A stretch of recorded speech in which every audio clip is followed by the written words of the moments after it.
6 শতাধিক আহত। ঢাকার ওল্ড টাউনে বিলখুসুস অনেক বাড়িঘর বিধ্বস্ত হয়েছে, অনেক বিল্ডিং বেঁকে গেছে, অনেক বিল্ডিংয়ে ফাটল ধরেছে। গত জুমা মানে 2 দিন আগেও বনশ্রী জুমার নামাজের পরে গুলশান কমার্স কলেজের প্রিন্সিপাল সাহেবের বাসায় খাবার খেতে গেছি। তো উনি লিফটের পাশে সিঁড়ির দিকে ইশারা করে বললেন, হুজুর এই যে ভূমিকম্প। তার মানে ওনার বিল্ডিংটা তো নতুন নির্মাণ হয়েছে, বিল্ডিং কোড মেনেই তৈরি করা হয়েছে। এরপরে ও ঝাঁকুনিতে ওনার বিল্ডিংয়ে ফাটল ধরেছে। এমনই আতঙ্ক এখন আমাদের বাংলাদেশে, বিলখুসুস ঢাকা শহরে, যে বিগত সময় ওল্ড টাউনের অনেক মসজিদ থেকে সমস্ত মানুষদেরকে বিশুদ্ধ তওবার জন্য আহ্বান করা হয়েছে যে আমরা প্রত্যেকে বিশুদ্ধ তওবা করি, ইস্তিগফার করি। কেন? কারণ কোন উপত্যকা আল্লাহ পাকের আযাব গজব থেকে মুক্ত রাখতে চাইলে পদ্ধতি হলো দুইটা। 1 নম্বর পদ্ধতি হলো মা কান আল্লাহু লিয়ুআযযিবাহুম ওয়া আনতা ফীহিম। আল্লাহ পাকের সিস্টেম হলো কোন অঞ্চলে যদি আল্লাহর কোন রাসূল বসবাস করেন, সে অঞ্চলের মানুষ যত বড় ভয়ঙ্কর অপরাধী করুক, নবীর উপস্থিতিতে সেখানে কোনো আযাব আল্লাহ পাঠাবেন না। নবী থাকতে সেখানে আযাব হবে। আযাব যদি আল্লাহ তাআলা দেন, তাহলে তার রাসূলকে সেখান থেকে সরিয়ে দিবেন। যেমন আমরা প্রত্যেকেই জানি, হযরত লূত আলাইহিস সালামের কওম পৃথিবীর সবচেয়ে বিভৎস ভয়ঙ্কর কুরুচিপূর্ণ কাজ করত। সেটা হলো আতাতুনা রিজাল মিন দুনিন নিসা, পুরুষের সমকামিতায় লিপ্ত হতো। আল্লাহ পাক রব্বুল আলামিন তাদেরকে অপারেশন করবার জন্য 3 জন ফেরেশতা পাঠালেন। বড় ফেরেশতা 4 জন, একজনকে বাদ দিয়ে 3 জনকে পাঠাইছেন, জিবরাইল, মিকাইল, ইসরাফিল। 3 ফেরেশতা এসে হযরত লূত আলাইহিস সালামকে বললেন যে আপনি ফজরের আগে আগে এলাকা ছেড়ে চলে যান। কেন? এত বড় ভয়ঙ্কর বিভৎস কুরুচিপূর্ণ কাজে লিপ্ত থাকলেও নবীজি যতক্ষণ থাকবেন ততক্ষণ আযাব আসবে না। আর রব্বুল আলামিনের সিদ্ধান্ত হলো এদেরকে অপারেশন করা। এই কারণে আপনাকে এলাকা ছেড়ে চলে যেতে হবে। হযরত লূত আলাইহিস সালাম এলাকা ছেড়ে চলে গেলেই জমিনের নিচে হাত দিয়ে জিবরাইল আমিন জমিনটাকে উপরে উঠায় একদম উল্টে দিয়েছে। এই পদ্ধতিতে আজকের পৃথিবী আল্লাহ পাকের আযাব রুখার কোনো সিস্টেম নেই। পৃথিবীর কোথাও কোনো নবী রাসূল এখন নেই। এখন যদি কোনো আযাব আসতে থাকে, তাহলে সেই আযাবটাকে রুখবে কেমনে? আল্লাহ তাআলার কোরআন আল্লাহ তাআলা বলেন, আর একটা অপশন আছে, ওয়া মা কানা আল্লাহু মুআযযিবাহুম ওয়া হুম ইস্তাগফিরুন। কোন জাতির অপরাধের কারণে রব্বুল আলামিন যদি কোনো ভয়ঙ্কর শাস্তি দেওয়ার সিদ্ধান্ত গ্রহণ করেন, কিন্তু আযাব তাদের উপরে আসার আগেই যথাসময়ে যদি তারা ইস্তিগফার করতে পারে, আল্লাহ তাআলা বলেন তাহলেও তাদের উপরে আযাব আসবে না। যেমন হযরত ইউনূস আলাইহিস সালামের কওম। ইউনূস আলাইহিস সালাম এলাকা ছেড়ে গেলেন কেন? আল্লাহ পাক জানায় দিলেন 3 দিনের মধ্যেই ওদের উপরে আযাব আসবে। আর এটা আল্লাহ পাকের সিস্টেম, নবী থাকতে আযাব দিবেন না, সঙ্গত কারণে আমাকে চলে যেতে হবে।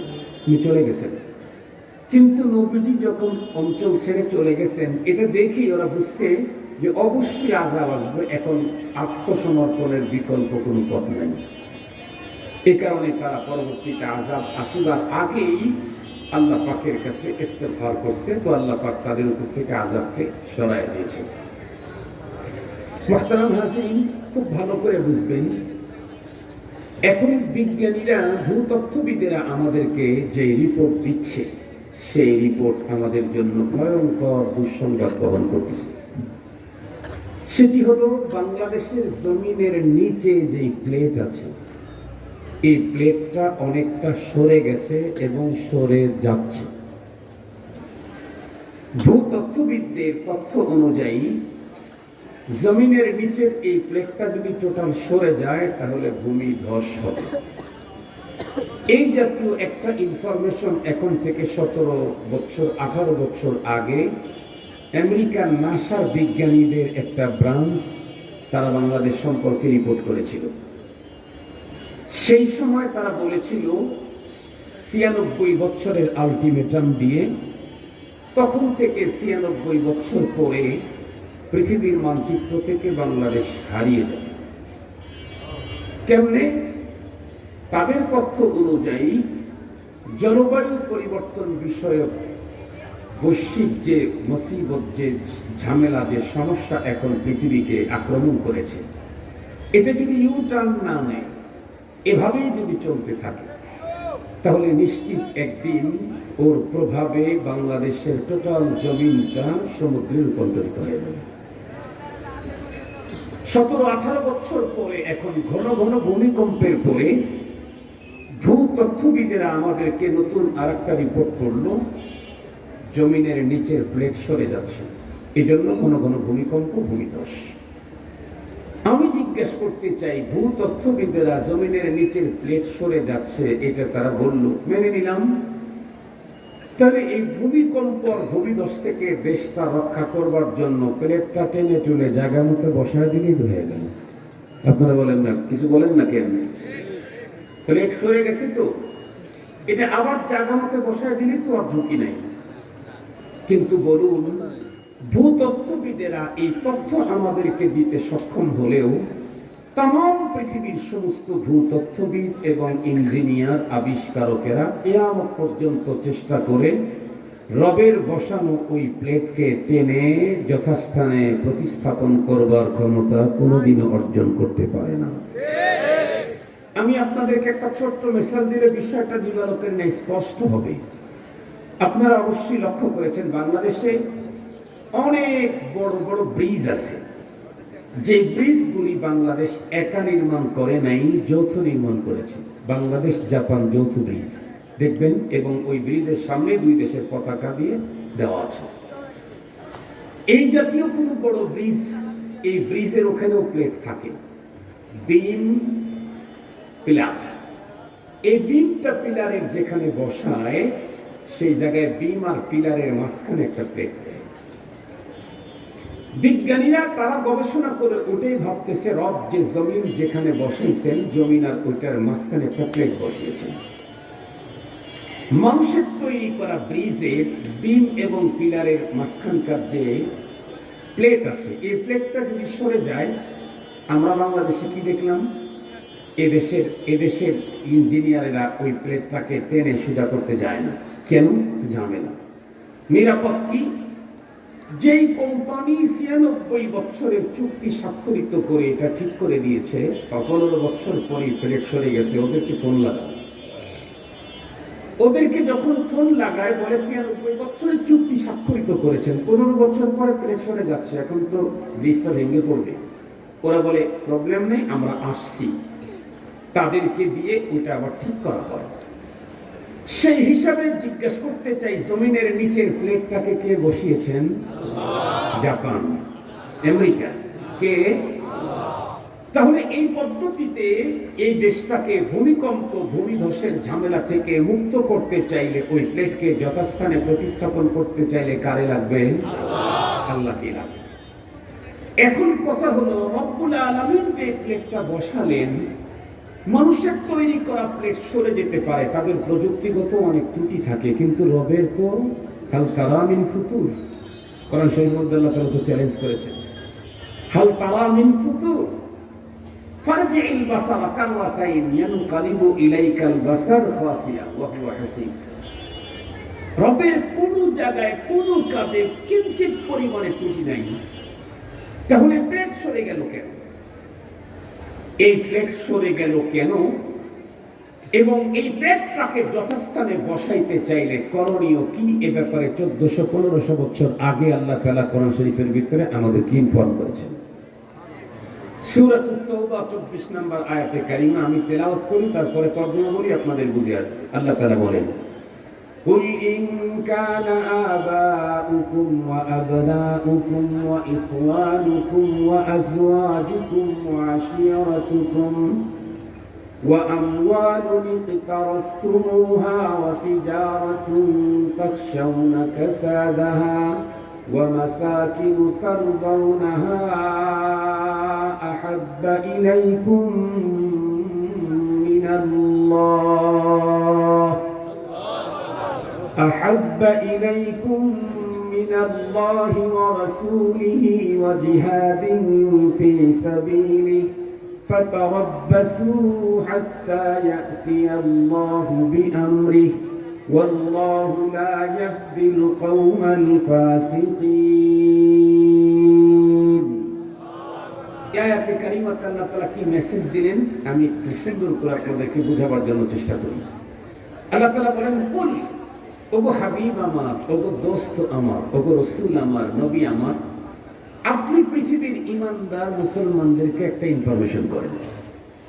পৃথিবীর ঈমানদার মুসলমান মুমিন এদেরকে আপনি একটা ইনফরমেশন করেন। কি? প্রথমে 8টা বস্তুর উল্লেখ করেছেন, করে বলেন এই 8 বস্তুর তুলনায় পরবর্তী 3 বস্তু উল্লেখ করে বলেন এই 3টার মায়া যদি মুমিন মুসলমানের অন্তরে বেশি না হয়, 8টার তুলনায় 3টার মায়া যদি মুমিন মুসলমানের অন্তরে বেশি না হয়, ফাতারাব্বাসু, তাহলে ওদেরকে অপেক্ষা করতে বলেন। কি অপেক্ষা? আপনাদেরকে একটা মিসাল দিলে খুব ভালো বুঝবেন। ওয়াজ তো ভাই করবে, আমি তো আপনাদের এলাকার মানুষ। কি বলেন? আমি তো উত্তরবঙ্গের মফিজ। কথা বলেন না কে ভাই? উত্তরবঙ্গের লোক না আমরা, উত্তরবঙ্গের মফিজ আমি। ওয়াজ তো ভাই করবে ইনশাআল্লাহ। আমার কাছ থেকে এই দুটি কথা শুনেন। আমরা ছোটবেলায় অনেক সময় বাবা জরুরি কাজে, প্রতিদিন বাবা মাদ্রাসায় দিয়ে যায়, স্কুলে দিয়ে যায়। আজকে জরুরি কাজে বাবা আগে চলে গেছে, মাকে বলে গেছে ছেলেটাকে যথাসময় স্কুলে মাদ্রাসায় পাঠায় দিন। আমরা তো তখন সুযোগ খুঁজতাম, একদিন যদি ক্লাসে অ্যাবসেন্ট থাকতে পারে এটা হলো নগদ লাভ।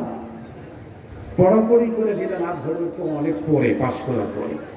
একদিন যদি কামাই দিতে পারি, অ্যাবসেন্ট থাকতে পারি, সেটা হলো নগদ লাভ। এই নগদ লাভের হিসাবটা শুধু আমারই ছিল না, আপনাদেরও ছিল। কথার কথা বলতেছি তো। খানা দানা কমপ্লিট করে দিয়ে মা বলছে যাও মাদ্রাসায় যাও। বই সিপারা, আম্মা পাড়া, নুরানি কায়দাও হাতে নিয়েছি, কিন্তু কায়দা হাতে নিয়ে 10 হাত পরে আমি বেকায়দায় পড়ে গেছি। কি দেখি যে দোস্তরা ওখানে বসে বসে ফ্যাক্টিং খেলে। ফ্যাক্টিং চিনেন নাকি? গুটি খেলে। গুটি চিনেন? মার্বেল খেলে। তো আমিও তো খেলতে খুব। পরে মার চোখ ফাঁকি দিয়ে কখন যে আমপাড়া সিপারা যথাস্থানে রেখে সিপারার পরিবর্তে গুটি নিয়ে গেছি, খেলতেছি। খেলাতে যে কি মজা, রোদ লাগেই না। কথা বলেন না কেন?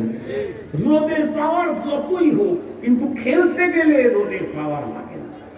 দুপুরের খাবার মনেই থাকে না। খেলতে খেলতে খেলতে খেলতে দুপুর গড়িয়ে গেছে, মাদ্রাসার থেকে ফেরার টাইম হয়ে গেছে, তখনও ফিরি নাই। মাসুদ বলল ছেলেটাকে। পরে একজনকে জিজ্ঞাসা করছে, কই ও তো মাদ্রাসা যায় নাই আন্টি, তো কই গেছে রে? গুটি খেলতেছে। মা খুব রাগ, কিন্তু মা পর্দা করেন, বাইরে বের হন না। আমি এই সুযোগ লুফে নিলাম। খেলতে খেলতে একটা পর্যায়ে বাবা বাড়িতে এসে জিজ্ঞেস করছে মাদ্রাসায় গিয়েছিল? না যায় নাই। কই ও? অমুক জায়গায় নাকি গুটি খেলে। বাবা একেবারে টান দিয়ে একটা কঞ্চি ভেঙে দিল। মনে পড়ে কি কঞ্চি চেনেন নাকি? বাঁশের কঞ্চিটা হাতে নিয়ে ঝাঁকাইতে ঝাঁকাইতে চোখ রাঙ্গাইতে রাঙ্গাইতে আসতেছে, আমারে কিছু পানিশমেন্ট দিবে। এর মধ্যেই আমার যে পাশের যে খেলার সাথী আছে ও দেখে ফেলছে, আমি দেখি না, আমি তো গুটি ডাইন মারার চিন্তায়। একটা পর্যায়ে আমাকে ধাক্কা দিয়ে বলে, এই ও টাচ লাইন আসো। আমি তখন বুঝে ফেলছি যে এটা কোন আজরাইল, উপর থেকে আসে না, নিচ থেকে আসছে। আমি তখন যাই না পিটার দৌড়, কিসের দাইন মাইন যা আছে এগুলা ফালায় দিয়ে। বাবাও পিছনে পিছনে দৌড়, খানিক যাই আর পিছনের দিকে তাকাই। যেই দেখি বাবা দাঁড়িয়েছে, আমিও দাঁড়াই। বাবা আবার লাঠিটা ঝাঁকি দিয়ে আবার একটু 2 পা অগ্রসর করে। বাবার গতি 10 কিলোমিটার, আমার গতি তখন 110 কিলোমিটার। কেন? যদি ধরতে পারে। একটা পর্যায়ে কিছু দূরে যাওয়ার পরে আমি আবার তাকাই, দেখি যে বাবা দাঁড়িয়েছে, আমি আবার দাঁড়াই।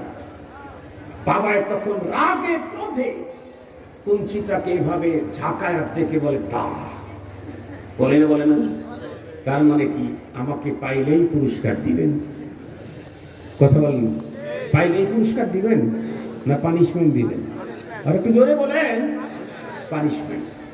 আল্লাহ বলেন 8 বস্তুর তুলনায় ইমানদারের অন্তরে যদি 3 বস্তুর মায়া বেশি না হয়, ফাতারাব্বাসু, তাহলে দাঁড়া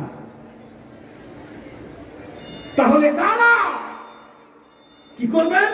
হাত্তা ইয়াতি আল্লাহু বিআমরিহি, আল্লাহ পাকের আযাব আসবে, প্লেট সরে যাবে, ভূমিধস হবে, ভূমিকম্প হবে, ঘূর্ণিঝড় হবে, জলোচ্ছ্বাস হবে, বিগত স্বৈর শাসকের মতো জগদ্দল জালেমের পাথর তোমার মাথার উপরে চাপিয়ে দেওয়া হবে। এগুলি আল্লাহ পাকের আযাব, এগুলি আল্লাহ পাকের আযাব। খুব ভালো করে মনে রাখবেন, কোন 8 বস্তুর তুলনায় কোন 3 বস্তুর মায়া বেশি হতে হবে। আজকে চেক করলেই বুঝতে পারবো নিচের প্লেট সরে গেল কেন। আল্লাহ তাআলা বলেন, কুল ইন কানা আবাউকুম, তোমাদের পিতামাতা, আবনাউকুম, ছেলে সন্তান, ইখওয়ানুকুম, ভাই বোন, আজওয়াজুকুম, স্ত্রী, আশিরাতুকুম, ব্লাড কানেক্টেড এবং রিলেটিভ, একেবারে কাছের রক্তের সম্পর্ক, খুব ক্লোজ যারা, তারা, ওয়া আমওয়ালুন ইখতারাফতুমুহা, ওই মাল যেটা তুমি জমা করে রেখেছো, ওয়া তিজারাতুন তাখশাউনা কাসাদাহা, ওই ব্যবসা যেখানে তুমি মন্দার আশঙ্কা করো, ওয়া মাসাকিনু তারদাউনাহা, জীবনের সর্বশেষ চয়েসফুল ওই বাড়ি যেখানে তো মৃত্যুর আগ মুহূর্ত পর্যন্ত থাকতে স্বাচ্ছন্দ্য বোধ করো। এই 8 বস্তুর তুলনায় তোমার অন্তরে যদি 3 বস্তুর মায়া বেশি না হয়, মিনাল্লাহ ওয়া রাসূলিহি ওয়া জিহাদিন ফি সাবিলি, 1 নম্বর আল্লাহর মহব্বত, 2 নম্বর রাসূলের মহব্বত, 3 নম্বর আল্লাহর দ্বীনের মহব্বত, জিহাদ ফি সাবিলিল্লাহর মহব্বত। এই 3 জিনিসের মায়া যদি তোমার অন্তরে, তোমার পিতামাতা, সন্তানাদি, স্ত্রী, ভাই বোন, সম্পদ, ব্লাড কানেক্টেডের যারা আছে, ব্যবসা এবং বসবাসের ঘর, এগুলির চাইতে যদি এই 3 বস্তুর মায়া বেশি না হয়, তাহলে অপেক্ষা করো আল্লাহর আযাবের। এখন বলুন তো দেখি, আমার থেকে শুরু করে আপনাদের পর্যন্ত আমাদের অন্তরে পিতা মাতার চাইতে কি আমাদের অন্তরে আল্লাহ রাসূলের মহব্বত বাড়াইতে পেরেছি? আরে পিতা মাতা তো দূরের কথা, নেতার চাইতেই তো মহব্বত বাড়াইতে পারি না। নেতার প্রতি যেই মহব্বত, যেই ভালোবাসা, পিতা মাতা তো অনেক দূরের কথা, তার প্রতি তো মহব্বত রাখতেই হবে। নেতার চাইতেই তো আমার অন্তরে ধর্মের মায়া বাড়াইতে পারি নাই। 20 বছর পর্যন্ত ইমাম এই মসজিদের ইমামতি করে, বাবার লাশটাও এই ইমাম ইমামতি করে কবরে নামাইছে, দাদার লাশটাও সেই নামাইছে এই ইমাম। এই খতিবের পিছনে 25 বছরের জুমার নামাজ আছে। এতদিন পর্যন্ত খতিব সাহেব খুব ভালো ছিলেন। আজকে যখন তার কোন নেতার বিপক্ষে যখন বক্তব্য চলে গেছে, হুজুর বিপক্ষে বলে নাই, হুজুর তো নীতি নৈতিকতার ওয়াজ করেছে, নেতা নীতি ভ্রষ্ট হওয়ার কারণে তার বিপক্ষে চলে গেছে, সাথে সাথে মুসল্লি ইউটার্ন নেয়। কথা বলেন না কেন? সাথে সাথে মুসল্লি ইউটার্ন নেয়। অথচ এই মুসল্লির পরে খোদার সামনে দাঁড়াবে যে পুঁজিটা, সেটা তো হলো আর নামাজ। এই নামাজটা তো 25 বছরের নামাজ তো ইমামের পিছনেই হয়েছে। ইমামকে যদি বাজে বলিস তাহলে তো তোর 25 বছরের নামাজ ভুয়া। তো 25 বছরের নামাজ ভুয়া।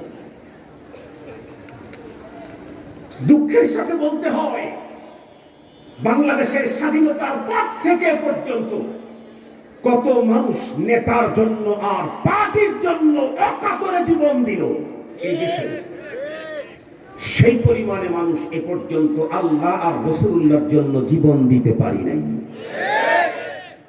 নতুন স্বাধীনতার সূচনা হয়েছে আবু সাইদের বুক টান করে রক্ত দেওয়ার মাধ্যমে। সে আবু সাইদকে ধন্যবাদ জানাই, তবে আবু সাইদের জীবনটাও ছিল স্বাধীনতার জন্য, আল্লাহর জন্য নয়।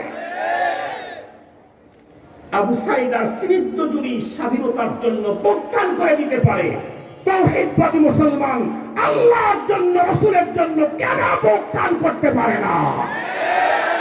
কেন পারে না? মুহতারাম হাজিরিন, কথাগুলি একটু ভালো করে বুঝবার জন্য চেষ্টা করবেন। যে কথা বলতেছিলাম, রব্বুল আলামিনের স্পষ্ট মেসেজ, তোমার অন্তরে যদি আর জিনিসের মায়া বেড়ে যায় আল্লাহ রাসূল এবং জিহাদ ফি সাবিলিল্লাহর চাইতে, ফাতারাব্বাসু, তাহলে অপেক্ষা করো আযাবে। প্লেট সরে যাচ্ছে কেন? আমাদের অন্তরে আল্লাহ আর রাসূলুল্লাহর দ্বীনের প্রতি যেমন মায়া থাকার কথা ছিল সেই মায়া নাই। এ কারণে প্লেট সরে যাবে, এ কারণে ভূমিধস হবে, এ কারণে ভূমিকম্প হবে। তাম পৃথিবীর ভূতত্ত্ববিদের যত প্রযুক্তি আছে, কসম আল্লাহ, সব তথ্য প্রযুক্তি সবগুলিকে এক জায়গায় করে কোড মেনে বিল্ডিং তৈরি করলেও খোদায়ে পাকের ঝাঁকুনি থেকে রক্ষা পাওয়ার কোনো পথ নাই যদি আল্লাহ ঝাঁকুনি দেয়। যদি আল্লাহ ঝাঁকুনি দেয়, আর ঝাঁকুনি দিবেই যতক্ষণ পর্যন্ত মুমিন মুসলমানের অন্তরে আল্লাহ রাসূল এবং জিহাদ ফি সাবিলিল্লাহর মায়া বাড়াইতে না পারবে। মুহতারাম হাজিরিন, বাড়ানো তো দূরের কথা, বাড়ানো তো দূরের কথা, নেতা আর দলের প্রতি যেই পরিমাণে মায়া আছে ইসলাম আর রাসূলের জন্য ওই পরিমাণে মায়াও দেখাইতে পারতেছি না। মুসলমান ভাইরারে আমার খুব ভালো করে বুঝবেন, এই দেশের মুসলমান তো কত রঙের, কত ভঙ্গের, কত নামের, কত বন্ধুরা আমার সংস্কৃতির, কত সভ্যতার আছে। কেউ ইহাবি, কেউ ওহাবি, কেউ এতাতি, কেউ ওয়াজাহাতি, কেউ হানাফি, কেউ সালাফি, আরো কত রং কত ঢং আছে। প্রতিটি বন্ধুরা আমার কিসমের মুমিন মুসলমান, আমরা নিজেদেরকে এক নাম্বার মুমিন বলতে স্বাচ্ছন্দ্য বোধ করি। প্রতিটি মুমিন মুসলমান নিজের ইমানের ব্যাপারে এতটাই বন্ধুরা আমার দৃঢ় আছি, অন্তরের ভিতরে মজবুত, আমার চাইতে বড় ইমান আর কারো নাই। কোন হুজুর যদি পরীক্ষা নিরীক্ষা করে অথবা আমার কথাবার্তা চলন ফেলনের কারণে উনি যদি কোরআন হাদিসের আলোকে বুঝেন আমার ইমান প্রবলেম, এই কারণে উনি যদি কখনো আমার ইমানের ঝামেলার কথা বলেন, সঙ্গে সঙ্গে ওই ইমামকেই বন্ধুরা আমার হুজুরকেই আমরা নিজেদের জন্য ঝামেলা মনে করে হয়তো মসজিদ থেকে বের করে দিয়েই না হয় দুনিয়া থেকে বিদায় করার চেষ্টা করতে থাকি। ভাইরা আমার খুব ভালো করে বুঝবেন, অথচ রব্বুল আলামিন কোরআনে হাকিমের ভিতরে ইমানদারের সিম্পটম বর্ণনা করেছেন। বন্ধুরা আমার, কারো যদি জ্বর হয় তার কিছু সিম্পটম আছে, কারো যদি ডায়াবেটিক্স হয় তার কিছু সিম্পটম আছে, কারো যদি হাই প্রেশার হয় তাহলে তারও কিছু সিম্পটম আছে। এই পৃথিবীতে ইমানদার যারা তাদের কিছু সিম্পটম আছে। আল্লাহ পাক রব্বুল আলামিন এক জায়গায় ইমানদারের সিম্পটমের কথা বর্ণনা করতে গিয়ে বলেন, ওয়াল্লাযীনা আমানু আশাদ্দু হুব্বান লিল্লাহ।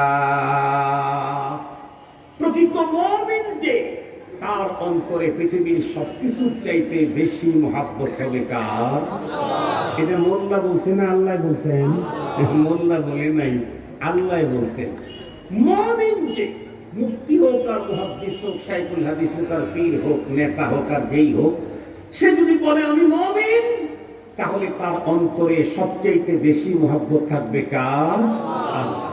কি পরিমাণে? এমন মহব্বত হবে যে আল্লাহ পাকের বিরুদ্ধে যদি তার বাবা যায়, সেকেন্ডের ভিতরে বাবার বিপক্ষে সে চলে যাবে। সন্তান যদি যায়, সন্তানকেও এক সেকেন্ড তাকে ছাড় দেওয়ার মানসিকতা ইমানদারের থাকতে পারে না। হযরত ইব্রাহিম খলিল আলাইহিস সালাম জন্ম নিলেন খোদা দ্রোহীর ঘরে, যে নিজে মানুষকে শিরকের দাওয়াত দেয়, যে মূর্তি নিজে তৈরি করে, মূর্তির তাবলীগ করে। কিন্তু এই জন্মদাতা পিতা হলেও আল্লাহ বিরোধী হওয়ার কারণে খলিলুল্লাহ এক সেকেন্ডের জন্য তাকে সাপোর্ট, কথা বলেন না কেন, করে নাই। হযরতে আবু বকর সিদ্দিক রাদিয়াল্লাহু তাআলা কিতাবের ভিতরে এসেছে, ওনার এক ছেলে তখন মুসলমান ছিলেন না, এক যুদ্ধে গেছেন। সিদ্দিক আকবর মুসলমানদের পক্ষের সৈনিক, ওনার সন্তান মুসলমানদের বিপক্ষে চলে গেছে। পরবর্তীতে ছেলেও মুসলমান হয়ে একসঙ্গে খাবার খেতে বসতে, ছেলে তখন মুস্কি হাসি দিয়ে বাবার কাছে তার এক ভালোবাসার কিস্সা শুনাইতেছে। আবু বকর সিদ্দিক রাদিয়াল্লাহু তাআলা, আব্বু, আমুক যুদ্ধে আপনি মুসলমানদের পক্ষে ছিলেন, আমি বিপক্ষে ছিলাম।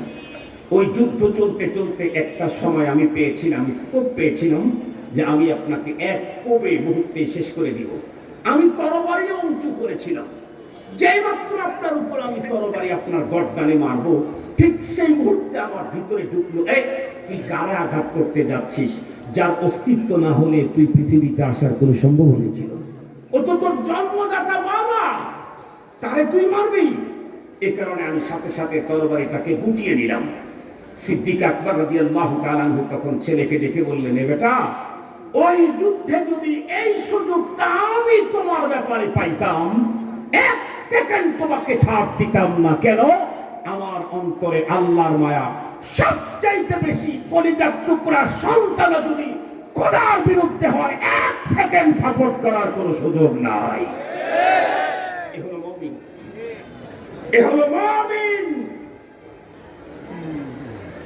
দুঃখের সাথে বলতে হয়, এই বাংলাদেশে 80% মুসলমানদের এই দেশে বিগত সময়ে আল্লাহর দ্বীনকে নিয়ে কটূক্তি হয়েছে, আজওয়াজে মুতাহহারাতদেরকে নিয়ে কটূক্তি হয়েছে, রাসূলকে নিয়ে কটূক্তি হয়েছে।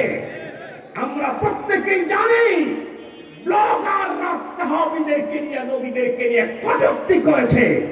মুহতারাম হাজিরিন, সেই সময়ের ব্লগার নাস্তিকদের বিরুদ্ধে এদেশের তাওহীদবাদী মুসলমান যথাযথ পদক্ষেপ নিতে পারলে আজকে তার চাইতে ভয়ঙ্কর রূপে আবাল সরকারের মতো নব্য ফিরাউনের তৈরি হতো না।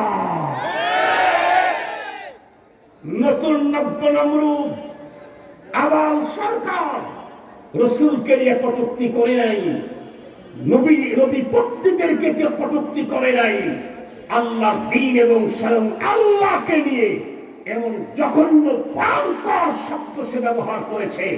জানি না আপনারা শুনছেন কিনা, আমি যতটুকু শুনেছি তা থেকে বলি, যতটুকু ইতিহাস পড়েছি, নমরুদ আর ফেরাউন আল্লাহর ব্যাপারে এমন ভয়ঙ্কর বেয়াদবি শব্দ কখনো ব্যবহার করে নাই। নমরুদ আর ফেরাউন ব্যবহার করে নাই। মুহতারাম হাজিরিন, এই অবস্থা দিন দিন আরো ভয়ঙ্কর হবে। এদেশের মুসলমান সুবিধাবাদী তারা যদি মনে করে আবাল সরকার আল্লাহকে নিয়ে বলছে, আমার কি, তুই আল্লাহর প্রতি ঈমান আনছো না? যদি ঈমান থেকে থাকে, এই অপরাধে যারা আল্লাহর উপরে আক্রমণ করে তারা তোমাকেও ছাড়বে না, তারা তোমাকেও ছাড়বে না।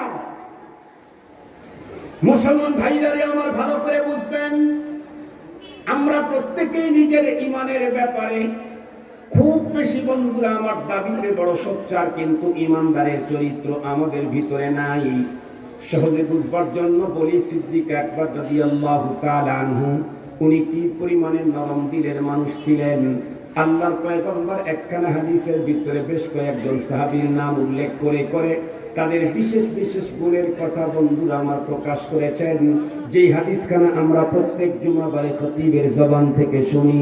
قال رسول الله صلى الله عليه وسلم أرحم أمتي بأمتي أبو بكر وأشدهم في أمر الله عمر وأصدقهم حياء عثمان وأقضاهم علي وفاطمة سيدة نساء أهل الجنة والحسن والحسين سيدا شباب أهل الجنة। এই হাদিসে পাকের ভিতরে আল্লাহর পয়গম্বর 7 জন সাহাবীর নাম উল্লেখ করে করে তাদের বিশেষ বিশেষ গুণের কথা পয়গম্বর বর্ণনা করেছেন। তার ভিতরে সর্বপ্রথম যেই মানুষটার নাম উল্লেখ করেছেন উনি হলেন আদম পয়গম্বর থেকে শুরু করে কিয়ামতের আগ মুহূর্ত পর্যন্ত যত মানুষ পৃথিবীতে আসবে, সমস্ত মানুষের ভিতরে নবী এবং রাসূলদের পরে সবচেয়ে বিশ্ব সেরা মানুষ আবু বকর সিদ্দিক রাদিয়াল্লাহু আনহু। সিদ্দিক আকবরের কথা বর্ণনা করতে গিয়ে পয়গম্বর বলেন, আরহামু উম্মতি বিউম্মতি, আমার উম্মতের ভিতরে সবচেয়ে বড় রাকিকুল কলব, সবচেয়ে বড় দয়া মায়া ভালোবাসা মমত্ববোধের অধিকারী হলো আবু বকর সিদ্দিক রাদিয়াল্লাহু তাআলা আনহু। কিন্তু সেই সিদ্দিক আকবর রাদিয়াল্লাহু তাআলা আনহুর কন্ডিশন শোনেন। আল্লাহ পাকের কোরআনে যখন এই আয়াত নাযিল হলো, মান দাল্লাযী ইউকরিদুল্লাহ কারদান হাসানা, তোমাদের ভিতরে কে আছো যে আল্লাহ পাক রব্বুল আলামিনকে কর্জ হাসানা দিবে, এই আয়াতটা নাযিল হওয়ার পরে কাফের বেঈমান মুশরিক আল্লাহর দুশমনেরা আল্লাহর বিরুদ্ধে ঠাট্টা বিদ্রূপ করা শুরু করে দিল। এর ভিতরে একজন সিদ্দিক আকবর রাদিয়াল্লাহু তাআলা আনহুর সামনেই ছিল। সে তখন বলতেছিল, দেখো দেখো মুহাম্মদ সাল্লাল্লাহু আলাইহি ওয়াসাল্লাম তার আল্লাহ এতটাই হতদরিদ্র, মিসকিন, গরীব, অসহায়, দুস্থ, আমাদের কাছে সে ঋণ এবং লোন চায়। এই জাতীয় শব্দ যখন সিদ্দিক আকবর শুনলেন, আরহামে উম্মত হওয়ার পরে ও মুহূর্তের ভিতরে উনি, বন্ধুরা আমার, চেঞ্জ হয়ে গেলেন। উনি তো বিশ্ব নবীজির ভাষায় আরহামে উম্মত, কিন্তু আল্লাহ পাক রব্বুল আলামিনের শানে এমন, ও বন্ধুরা আমার, শব্দ তার কানে ঢোকার পরে সঙ্গে সঙ্গে আসাদ হয়ে গেলেন। উনি লাফ দিয়ে উঠলেন, আল্লাহর দুশমনের নাকে মুখে, বন্ধুরা আমার, চপেটাঘাত শুরু করে দিলেন। উপর্যুপরি আঘাতের কারণে মুখ থেকে, নাক থেকে রক্ত বের হওয়া শুরু হয়ে গেল। আল্লাহর দুশমন ভীত সন্ত্রস্ত হয়ে এক পর্যায়ে জীবন বাঁচানোর তাগিদে দৌড়ে সেখান থেকে পালালো। যাইতে যাইতে পয়গম্বর সাল্লাল্লাহু আলাইহি ওয়াসাল্লামের নিকটে হাজির হয়ে সে, বন্ধুরা আমার, নালিশ দিল, মুহাম্মদ সাল্লাল্লাহু আলাইহি ওয়াসাল্লাম, আপনার সাহাবী আবু বকর দেখেন আমাকে মেরে কি পরিমাণে আহত করে দিয়েছে। পয়গম্বর তার চেহারার দিকে তাকায় বললেন, মিয়া, কে তোমাকে মেরেছে? লোকটি বলে, আবু বকর আমাকে মেরেছে। নবীজি বললেন, ভালো করে নাম বলো, কে তোমাকে এই কন্ডিশন ঘটাইছে বলো। লোকটি আবার বলে, আবু বকর সিদ্দিক আমাকে মেরেছে। নবীজি বললেন, মিয়া, তোমার কামের সাথে নামের সঙ্গে কোনো মিল নাই। কাজ যেটা বলতেছো আর নাম যেটা বলতেছো, এটা এই নামে যায় না, এটা এই নামে যায় না। কেন? নবীজি বলেছেন, আরহামুল উম্মতি বি উম্মতি আবু বকর। আবু বকর কেমনে এমন ফাটাফাটি করে দিবেন? লোকটি তখন বলে, না হুজুর, আমার আবু বকরই মেরেছেন রাদিয়াল্লাহু আনহু। উনি বললেন, এই কাজটা মনে হয় আমার ওমর করেছে। ও বলে, না হুজুর, আমি ওমর রাদিয়াল্লাহু, ওমরকেও চিনি, হযরত আবু বকরকেও চিনি, আবু বকরই আমাকে মেরেছে। এই কথা বলতেই সিদ্দিক আকবর রাদিয়াল্লাহু তাআলার সামনে হাজির হয়ে গেছে। সিদ্দিক আকবরকে দেখা মাত্র ওর ভিতরে এরা পানি টানি আর নাই, কারণ তখনই যে আঘাত করেছে, এখন তো মনে হয় আমাকে জাগা মতো পাঠিয়ে দিবি। বিশ্বনবী সাল্লাল্লাহু আলাইহি ওয়াসাল্লাম সিদ্দিক আকবরকে ডেকে বললেন, আবু বকর, এই লোক তোমার বিরুদ্ধে কমপ্লেইন নিয়ে আসছে, তুমি নাকি ওরে মেরেছো? নবীজি বললেন, জি। নবীজি তখনও এই কাজ সিদ্দিক আকবর করতে পারেন তখনও বিশ্বাস করতেছেন না। সিদ্দিক আকবরের মুখে শোনার পরে উনি বললেন, সত্যি করে বলো, কে করেছে? উনি বললেন, হুজুর, আমি করেছি। নবীজির আশ্চর্য হওয়া দেখে উনি বললেন, হুজুর, আমি করেছি, আপনি মানতে পারতেছেন না, কেন করেছেন একটু শোনেন। বলো, কেন করেছ? আমি দাঁড়িয়েছিলাম আমার নাকের ডগায় দাঁড়িয়ে, আল্লাহর দুশমন বলে, মানদাল্লাযী ইউকরিদুল্লাহ কারদান হাসানা, আমার রব নাকি এতটাই মিসকিন, দরিদ্র, অসহায়, ফকির, ওর কাছে নাকি ভিক্ষা চাইছে। আরে নাউযুবিল্লাহ বলেন মিয়া। এই শব্দ শোনার পরে আমি আর টিকে থাকতে পারি নাই, আমি আর আরহাম থাকতে পারি নাই, আমি তখন আসাদ হয়ে গেছি। সঙ্গত কারণেই আল্লাহ, রাসূল এবং দ্বীনকে নিয়ে কটূক্তিকারী যত বড়ই হোক না কেন, এই শব্দ যেই মানুষের কানে ঢোকার পরে তার শরীরে লোম দাঁড়ায় না, যার রক্তের ভিতরে সাইক্লোন তৈরি হয় না, যার ভিতরে প্রতিশোধের আগুন জ্বলে না, সে নিজেকে